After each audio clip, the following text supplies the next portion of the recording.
Ground invasion on Gaza has all eyes on the Israeli military at this hour. The Israel Defense Forces saying that they have killed the head of Hamas's intelligence team. President Biden, we also know, will be in the Middle East tomorrow. Joining me now, Lieutenant Fay Goldstein with the Israel Defense Forces. Thank you, Lieutenant, for your time. I mentioned the high-ranking Hamas member who has been killed. How many other Hamas terrorists have been eliminated in the last few days by Israeli forces? Quite a few of them, in fact, and we've struck more than 200 military infrastructure sites, plus rocket launch pads, plus staging grounds for their brutal attacks against Israel. Just recently, Osama Mazzini, the head of the Hamas Shura Council, one dealing particularly with Hamas prisoners, the head of Hamas Intel in Khan Yunis, Ayman Nodel, the commander, one of the commanders of the Hamas Nukhba forces. We are striking Hamas leadership from Yahya Sinwar all the way down to the basic foot soldiers in order to ensure that the Gaza Strip cannot and will not ever again be a ground for staging attacks against Israelis. Does President Biden's trip change the strategy about the ground offensive, the invasion that is expected soon? We're thankful for President Biden for coming and showing his support. It is all part of the broader understanding of U.S. and Israel's focus on destroying terrorism and defeating those that wish to kill and wish to maim innocent civilians. The focus on the ground operation, I cannot go into operational details when it comes to that, but we are ready and we are prepared whenever that needs to happen. How about the Rafa Crossing, those who so desire to leave, and also the efforts to get aid in? Why does that crossing remain closed, and how does that complicate the efforts? The responsibility of Hamas, of this Gazan civilians, lies solely within the hands of Hamas, lies solely within those that are controlling the Gaza Strip.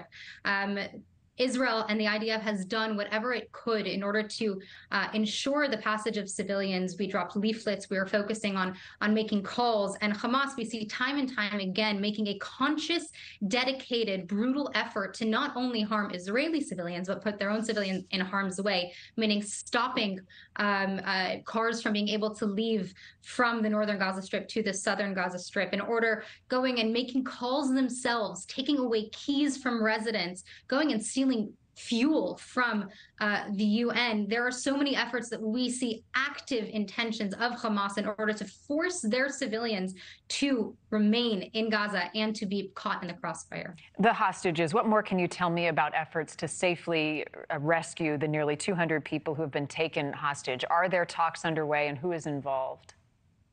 The IDF has had 2 generals involved, plus hundreds of people really focusing on this effort.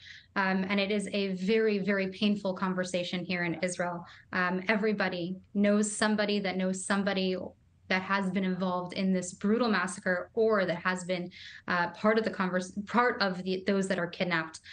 We are focusing our efforts on ensuring both the safety and security of Israelis in and outside of Israel, but also on our military efforts. And the complexity of doing that is something that we are really, really making a conscious effort to try and figure out how to deal with that situation.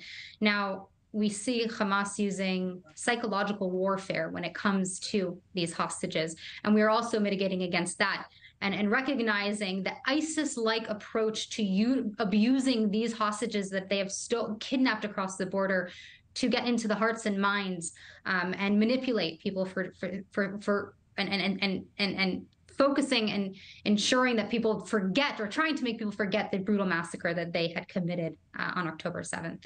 We know that Hamas has released at least one video of a hostage. Have you seen others, and has the IDF indicated proof of life in the last few days of the so many that are being held? I can't comment details on the hostages. It is right now, it is a very sensitive situation, both on our end and on their end. So I'm not going to go into details about those. Finally, the Defense Ministry has been evacuating Israeli communities also near the border of Gaza. Where are those people going, Lieutenant?